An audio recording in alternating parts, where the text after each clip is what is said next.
Ladies and gentlemen, my name is Michael Summers. I'm the president of the Irish chapter of the Ireland-US Council. It's my great pleasure to introduce the president of the council. I'm only the president of the Irish chapter, but we have a superior being who's the chairman of the total council, Tom Higgins. And Tom, anyway, is going to come up and address us. So, big welcome for Tom. Yeah.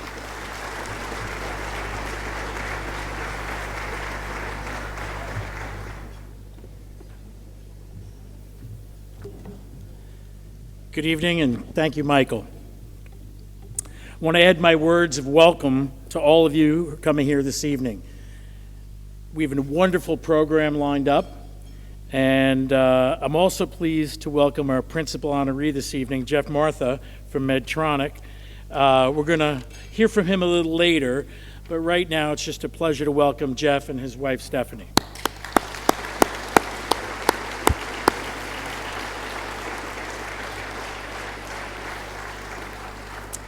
It's also a great pleasure to acknowledge a representative of the Embassy of the United States in Ireland, Chargé d'Affaires Alexander McKnight.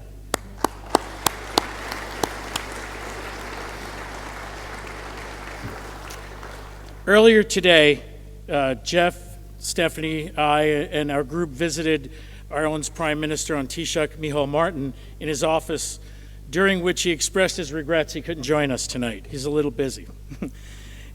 He hoped that we'd all have a great time this evening, and I know we're not going to let him down. It's been 2 years since we in the Ireland-US Council last gathered in Ireland, until last month when we held our 58th annual dinner at the Metropolitan Club in New York City. It had been 22 months since we had staged an event. Our February 2020 meeting in Palm Beach, Florida was the final event before COVID pandemic hit and caused all kinds of cancellations, including 15 of our regularly scheduled events. It's been a challenging and difficult time for everyone. It's been a lot of time and sacrifice, change. I think every one of us has had to figure out a new way of doing things, both in business and in our day-to-day lives. Tonight, we gather here, and we're all going to hope that the worst of this challenge is in our rearview mirror. It looks like we may be on the other side of those dark days, and think brighter days may lie ahead. We're excited about restarting our calendar of in-person event program throughout the year 2022. And this event tonight here in Dublin and our dinner last month in New York, which is actually a month ago tonight, shaped to form our twin springboards, which we hope to launch our programming in the post-pandemic world. The enforced lockdowns, they've affected us all so severely. Pandemic has hit hardest at our council annual student work experience scholarships. We lost 2 full years of programming there, both in 2020 and 2021. Students, our Ireland-based students, both from North and South, were unable to travel to America, so it curtailed that. But we are pleased to tell you that our 2022 program is going to resume in strong fashion. It'll be the 36th year, and we're looking very much forward to it. There are some amazing young folks that are going to travel and study and have a work experience they wouldn't be able to get anywhere else. By contrast, our program to support the arts and arts education in Ireland didn't miss a beat. The annual award for outstanding portraiture, sponsored by council member company Prudential Financial, which we run in conjunction with the Irish Arts Review and the Royal Hibernian Academy, operated throughout the pandemic, which was extremely pleasing to us. Indeed, this year's award, the 18th annual iteration of this award program, will be presented later this evening right here in Dublin Castle. Our Ireland-US Council was founded in September of 1962 in New York City. Some of the council's founders in the late 1950s were close to a young senator from Massachusetts who came from strong Irish roots. When John F. Kennedy was elected President of the United States, plans began to be laid for the first state visit to Ireland by a sitting U.S. president. It turned out to be a magical few days in June of 1963. At President Kennedy's urging, 2 organizations were founded the year before the trip. In September of '62, to maximize the long-term impact of that memorable visit, one focused on the arts, culture, and charity. The American Irish Foundation is now part of the Ireland Funds, and the other, focusing on business, is our very own Ireland-US Council. For the past almost 6 decades, we've undertaken programs of activity in the United States and in Ireland, all of which are aimed at building better business bonds and closer commercial connections between the United States and the island of Ireland. I must say that we've always been grateful for the many supporters, sponsors, and champions that we've had over the many years, but especially so for this important and special occasion here in Dublin Castle this evening. We thank you all very much for that. Tonight, we honor a distinguished American who sits atop of one of the world's most dynamic and innovative companies in the field of healthcare technology. It's a company that symbolizes in a very real way the extraordinarily deep and very rich fabric of the business connections that bind Ireland and the United States. Medtronic is an American-Irish medical device company headquartered in Dublin with executive headquarters just outside Minneapolis and Minnesota. Geoff Martha assumed the top job as CEO of Medtronic at the most challenging time possible, April 2020. The horrifying scale of COVID pandemic was starting to become clear to us all, and he took the reins. He took over, squared up to the task of firmly establishing Medtronic as the undisputed global leader in healthcare technology. As chairman and CEO, Geoff leads a $30 billion company in the pursuit of fulfilling the Medtronic mission to use technology to improve human welfare, to alleviate pain, to restore health, and to extend life. As part of his commitment to lead with purpose, Geoff quickly mobilized the company and its 110,000 employees to help global healthcare professionals and their partners continue to treat patients as well as protect themselves.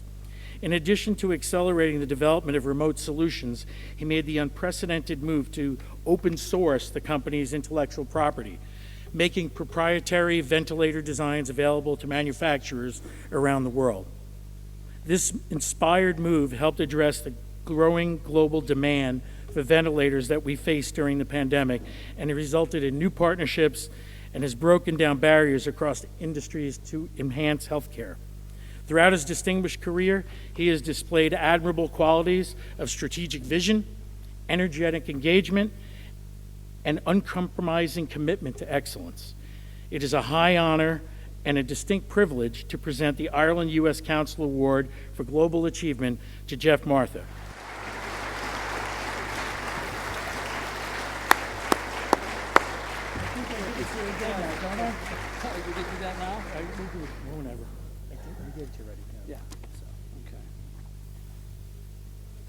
All right. Well, thank you so much, Tom, for those kind words. And before I get into my prepared remarks, I got to say this is one beautiful venue. So thank you for hosting us here tonight. This is such a very special place. So thank you.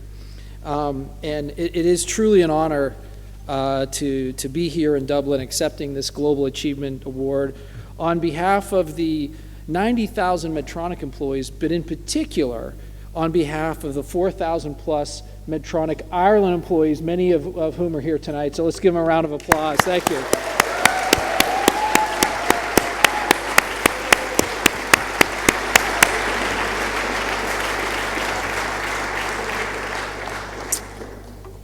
I'd also like to recognize the late Dr. Lawrence Crowley, who's, I guess, another awardee tonight, and I wish him and his family well as they accept a Lifetime Achievement Award. That sounds like a big honor.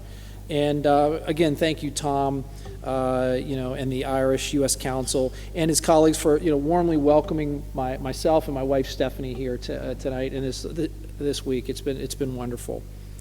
I'll start where I often start when I talk about Medtronic, and it starts with the Medtronic Mission, and many of you hear that very well. It was written more than 60 years ago by our founder and has never changed. We're a technology company pushing the limits of innovation and challenging ourselves to create high-quality therapies that improve and, in the case, work to save people's lives. Each and every Medtronic employee knows the 6 tenets of our mission, and as CEO, I look to the mission to help shape decisions and guide our strategic direction, and including through this pandemic. And as Tom mentioned, I took over CEO right literally a couple of days after the pandemic. It was declared a pandemic, And, you know, a lot of quick decisions needed to be made, and I was very new. And our mission was really laid out the guiding principles. So things like opening up our IP and partnering around the world with different companies, and what we did for ventilation. All these things are real. If you just read our mission, it's all spelled out. And these weren't difficult decisions. We were just doing what our founders, you know, set out for us to do back in 1949 when the company was founded. You know, we know that you know, no one country, no one company, or even a whole industry was prepared for COVID-19 and the resulting pandemic, which we're still living with, which is kind of unbelievable. And it pushed our healthcare systems and providers and many of us to the brink. But at the same time, we didn't, you know the outsized impact that we could have, bringing together employees from across the world and a variety of companies and even competitors to manufacture and deliver critical life-saving devices. And I'll never forget the panic, the irrational, I'll say, demands, the flood of phone calls I was getting when COVID-19 began and began rapidly spreading. And it was an incredible, scary, and really an unpredictable time. It quickly became clear that ventilators would be a critical tool in our fight against the virus, and the demand far, far outstripped the world supply. It really came home when in New York City, the CEO of the largest hospital system in New York City and the then governor of New York said that we needed 500,000 ventilators just for New York City. And, you know, Galway is one of the manufacturing hubs of ventilators for the world, and we were making 100 a week. So you could see, and we're like 25% of the world's supply of ventilators. You could see the difference here, and it set off a panic. It really did. And as one of the world's leading ventilator manufacturers, our role in this battle became very clear, and it became very clear very fast.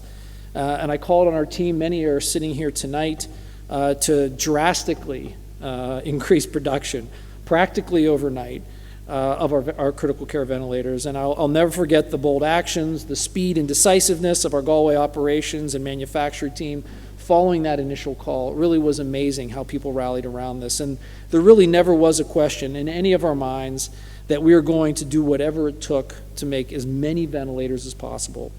The world needed us to step up, and we knew that our Irish team would be there at the heart, the very heart of our response to this pandemic.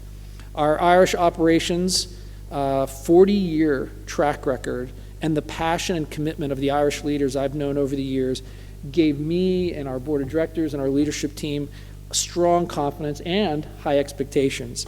I can't tell you how much it means to receive this award in Ireland and to stand here in this room with many of the employees who made the impossible come true. It really, truly is an honor. And over the course of just a few short months, they increased ventilator production by 5-fold out of our Galway plant. From the first ventilators rushed to Wuhan, to deliveries to hotspots in Italy, and then the US, and later India and Vietnam and other places, each of those Medtronic ventilators were built right here in Ireland. Our employees dealt with homeschooling, lockdown, restrictions, being pulled over by the police because they're the only ones on the road at 3 a.m. They and their family members dealt with COVID themselves and the significant personal fears and worries, and they still delivered. I'll still remember, you've got to go back in time in 2020, COVID was very scary. It's still very serious, but, people didn't know, if you get COVID, do you die? There were no vaccines, and we had a COVID outbreak in our facility. Most facilities would shut down for weeks. Our facility shut down for a day, and there was no question. Everybody wanted back in. People were waiting to get back in that facility to make ventilators for the world.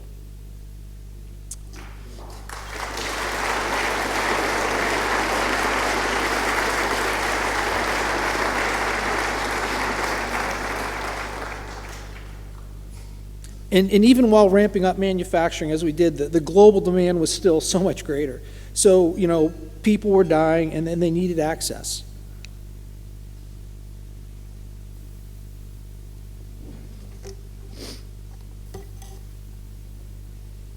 Sorry.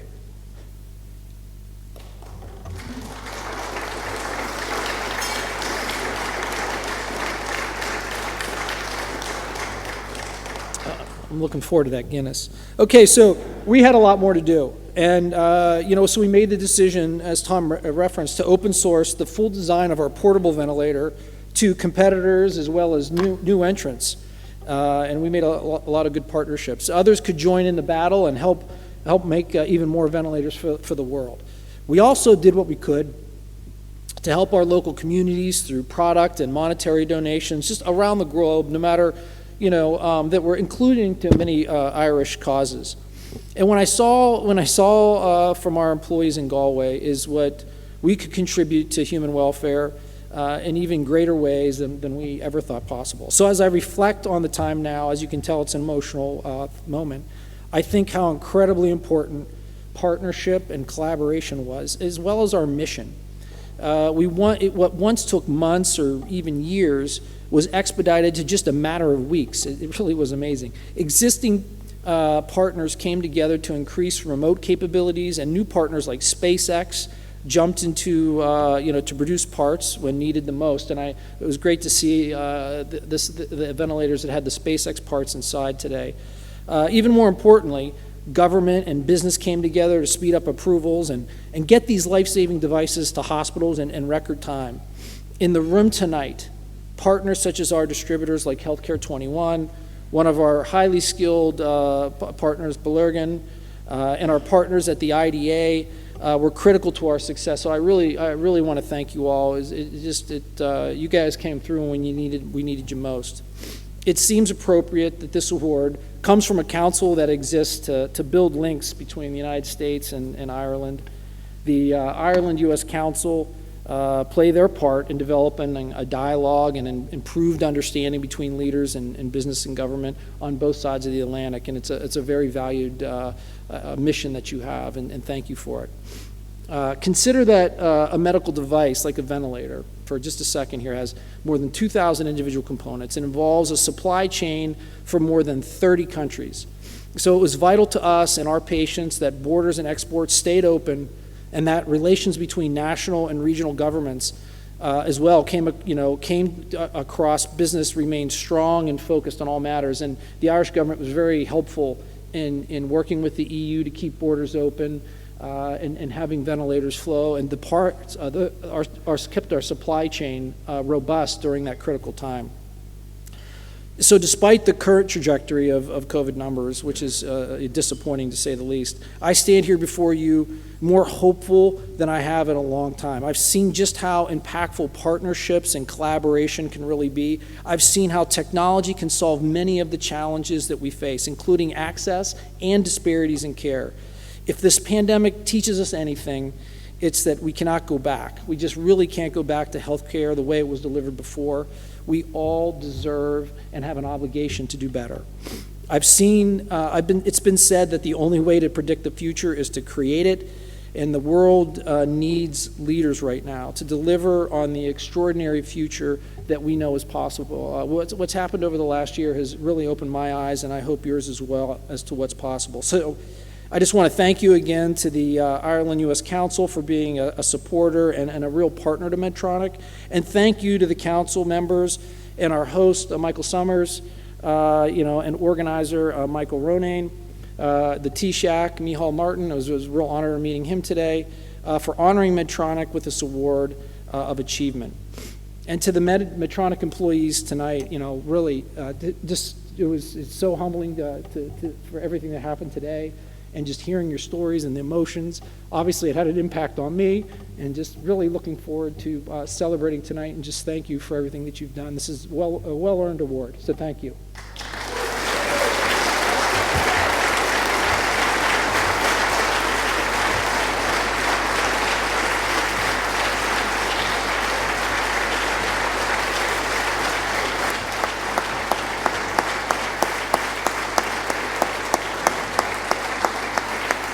We move now to the Ireland-US Council Lifetime Achievement Award. Most of you knew Lawrence Crowley. He came from a well-known family of accountants in Ireland, and he became one of the best-known Irish figures of his generation. And the Ireland-US Council wishes to mark his successful and notable careers and contributions to the business community and to society in Ireland with this Lifetime Achievement Award. It had been planned that he'd receive the award at the June 2020 Midsummer Dinner, but the pandemic put a stop to that, and Lawrence sadly passed away at age 83 in December 2020. He was a great friend of the council here, and I knew Lawrence forever. He was one of those guys that you try to remember where did you first meet him. I actually can't remember where I first met him, but I knew him, as I say, forever. And at one stage, he offered me a seat on the board of the Bank of Ireland. I should say the court of the Bank of Ireland, not the board. And unfortunately, I wasn't able to take it because I was with the NTMA at the time. I was completely conflicted. But anyway, and I was sorry I didn't. But anyway, that was it. But he was a great guy. Met him in many different guises over the years. He was always great fun, very pleasant, and we certainly miss him. So we have this brief video now of Lawrence's career. He had a certain way of always being a gentleman in terms of how he treated people. He's got this great way of just inspiring you to make the best of yourself. The power that he wielded, he did so with a truly velvet glove. He's a very good listener. He's very curious. He's never quite satisfied until he gets to the bottom of a problem. He's not an authoritarian character in any way. He looks for everybody's opinion. He seeks to involve everybody. And he's so interesting to be with because his own career is so diverse. My family background was very much achievement. Not excessive achievement, but you've a duty to get out there and help people if you have any kind of opportunity to do so. And that was the motto of my parents and handed down to the rest of us. My father was an accountant, and he set up a firm called Kennedy Crowley, which was a practicing accountant's firm. And three of us, my two eldest brothers and myself, who was fifth in the family, joined the firm. Family businesses are sometimes very difficult, become difficult, but our family it was quite the reverse. It added a huge strength because we could sense in sometimes what each other was thinking, and it was a great strength. Fairly soon in my career, I became involved in insolvency work, some of which was very high profile in that it captured people's imagination and sandwiched me in between.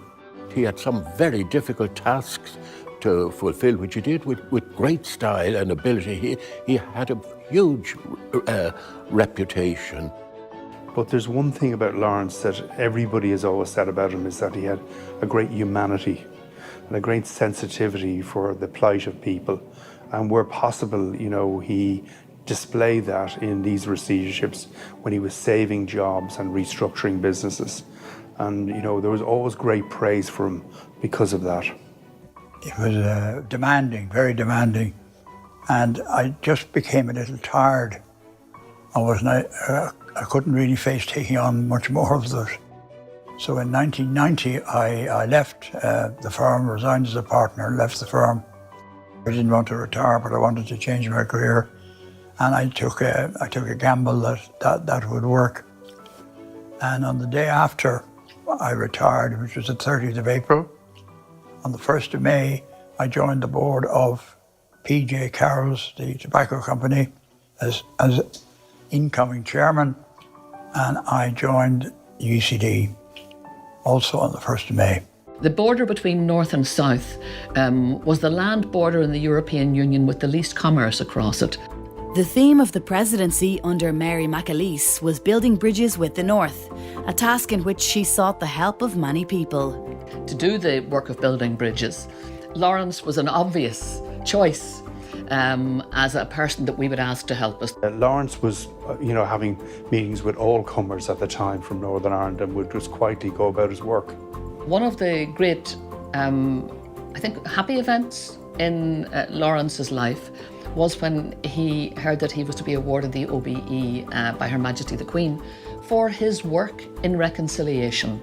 it did give him something of a deep sense of personal satisfaction, not for the recognition in its own right, but for the realization that the work that he did had value. I think his greatest achievement was his family, as should be all of us, should be that. I think he did a great job at the Bank of Ireland, but I think his legacy will probably also be the business school, because he built a world-class institution from nothing. And he was its first chairman. He was the spearhead of it. Without him, it would not have been successful. It was simple as that. Well, that's a marvellous tribute to Lawrence.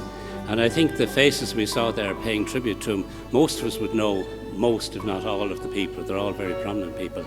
And certainly it's a very impressive tribute that they gave to him. So we're delighted this evening anyway that this award, which is presented posthumously, will be accepted by Lawrence's son Patrick. So Patrick is going to come up to the rostrum here and hopefully say something.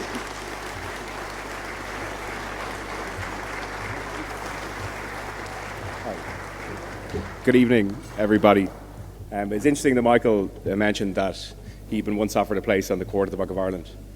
Lawrence once offered me a place in the court, but unfortunately it was the court jester, so I wasn't really in a position to take it up. But look, thank you so much, Michael, for having me here tonight.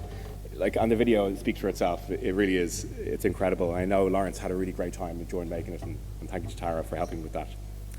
I'm really, really honoured to be here today to accept this award on my dad's behalf. The pandemic and subsequent lockdowns had a huge impact on us all, and no more so than Lawrence. He loved working. He loved having an impact, but most of all, he loved the relationships he made along the way. Even as his physical prowess began to wane, his enthusiasm for getting out there and being with people, listening to them, helping them, never did. But for every cloud there's a silver lining. Lockdown gave him the time to take stock, and it gave me the time to sit down with him and reflect on what really was important to him within his life. Well, I could spend the next hour listing his various milestones and career achievements. What drove him was not the achievements in themselves, but the impact those achievements allowed him to have on people's lives. Whether it was helping future generations of business leaders achieve their ambitions and potential through the setting up and elevating of the Smurfit Business School to a world-class institution, or connecting disparate communities in Northern Ireland and showing them that the path to prosperity, both economic and social, was through collective achievement. Lawrence's North Star was always the positive forces these achievements would have on others rather than on himself.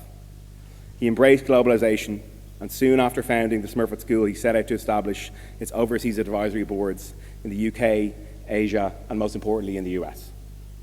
The strong ties between the US and the North American Advisory Board helped build businesses and academic links between Ireland and America that we see the benefit of right here tonight. Lawrence knew that in order to move this island forward, it needed support and engagement of our diaspora and our friends across the world, and in particular in the United States. I think it's fair to say that this approach has had a direct and positive impact on every person in this Ireland, and it's something everyone here deserves credit for too. This was his passion, which is why he was so humbled and honoured when he received the call from Roddy Feely back in late 2019, who told him that the council wished to mark a successful and notable career and contributions to the business community and to society in Ireland with this Lifetime Achievement Award. Well, it made Lawrence immensely proud to receive such recognition from a group he held so dear. The fuel that drove Lawrence was not material achievements or recognition, but a sense of duty, a sense that was instilled in him by his family. The success that he and his family achieved was a byproduct of their desire to have a positive impact on those around them, an understanding that the opportunities they had received and the talent that they had were a fortune of circumstances, and that fortune needed to be repaid to those who were less fortunate. That sense of duty was the driving force behind everything Lawrence put his hand to. I've been fortunate enough to get to know a number of Lawrence's closest friends and colleagues over the last couple of years, and what they consistently say is that he was a terrific colleague, a mentor, and a great friend. Everyone who knew Lawrence had a huge respect for him. He left an incredible legacy: his compassion, his humanity, his incredible vision and integrity, his respect for everyone. He made you believe in your ambition, believe in yourself, and your ability to deliver on your ambition. He had great skill in constantly nurturing people. I'm immensely proud to call him my friend, my mentor, my dad.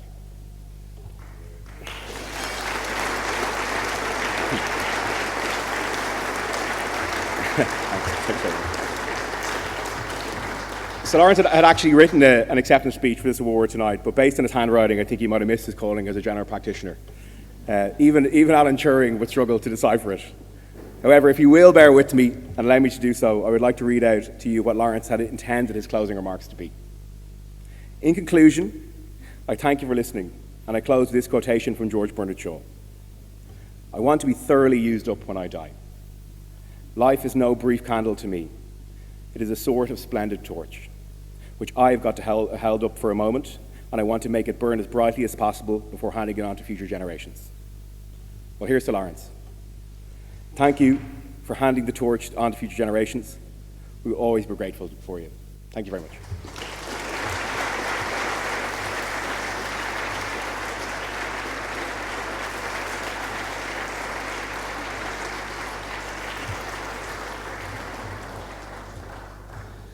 Well said, Patrick.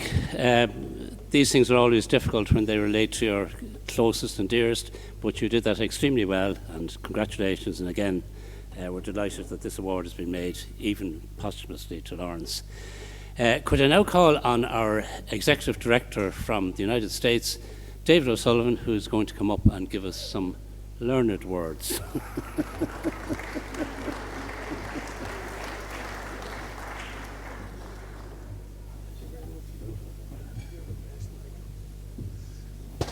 Thank you, Michael Summers. Michael Summers is the guy who managed Ireland's national debt when Ireland's national debt was only really small compared to what it is today. Anyway, my word, it's great to be back. I have lived in America for 45 years. I'm a proud American citizen, but I was born in East Wall in Dublin, Ireland, and every year I've come back to Ireland with the Ireland-US Council over many years, and last year was the first time in 45 years I didn't make a trip in the as Tom Higgins earlier mentioned. We lost 15 events. We had our New York dinner 1 month ago tonight, and it was the first event we'd had in 22 months. This is 2 years since we've had an event in Ireland, and I have to say it's great to be back. It's particularly great to be back. I mean, I look at the ceiling in this room and I just feel good when you look up at the ceiling. Also, this room and this place of Dublin Castle really is a sort of, it's a great place to be for an Ireland-US Council event, because I know Stephanie and Geoff Martha are interested in history, little history buffs, especially the American Revolution. And the connections between this room and America are quite striking, because in 1776, a group of Americans decided to embark on an experiment in constitutional representative democracy. And for some reason, the King of England thought this was a lousy idea.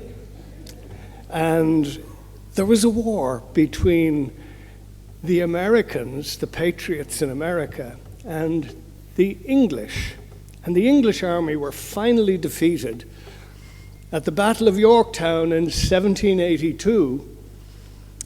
And the guy who led all the English forces and was at the end of the battle forced to surrender to George Washington was none other than General Charles Cornwallis, who 15 years later put down the 1798 rebellion in Ireland, which was modelled on 1776. Charles Cornwallis lived here at Dublin Castle. He put down the 1798 rebellion as he lost America, but he won at the rebellion. Thomas Emmet Robert Emmet, his brother Thomas Emmet, escaped to America, where he became Solicitor General. Cornwallis was the king of the hill here in Ireland, as Tom Higgins said. He was batting 500 between Ireland and America in his military. But here in this room, he hosted, as the top English, the Lord Lieutenant of Ireland, he hosted people at tables, sitting just like you're at tables in this room here tonight. And, you know, he was the man who had to surrender to George Washington. So the connections between this room, this place, and America are striking, in my mind. Before I let another moment pass, I must mention our executive director here in Ireland. He does a splendid job. He's like the Wizard of Oz. He's behind the curtains. He's pulling all the strings. We do what we're told when Roddy Feely tells us what to do.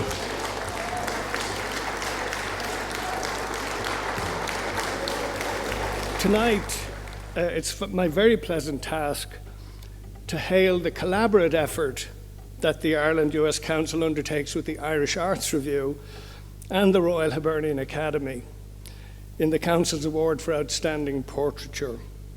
Emma Stroud, our winning artist tonight, she did this striking portrait of her daughter, which is right here. And this year's panel of judges decided it was the one that should be chosen. And I think from what they told me, it was by far and away the head and shoulders winner over all the other entries at the Royal Hibernians Academy exhibition. Come on up, Emma. Good evening, everyone. I just want to say, actually, thank you for the warmest of welcomes that myself and my partner have received here this evening. It's quite daunting for people who are normally covered in paint and dust and kind of hide away in studios and small sheds to come to Dublin Castle, to an event like this, but we have been so warmly welcomed, and for that I'm truly grateful. On a personal level, it has really stoked the fire of ambition in me to challenge myself to always strive towards the next level, always to try and do better.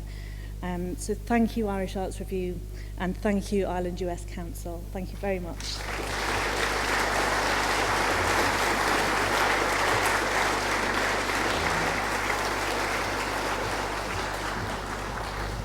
So the magical world of music. To finish our program this evening, we're delighted to showcase the excellence of Ireland's celebrated Royal Irish Academy of Music. We're grateful to the Academy for their great generosity in organising this evening's performance, which we're all looking so forward to hearing. Please welcome a great friend of this council, Audrey Phelan, Head of Development at the Royal Irish Academy of Music, who will introduce the programme. Thank you.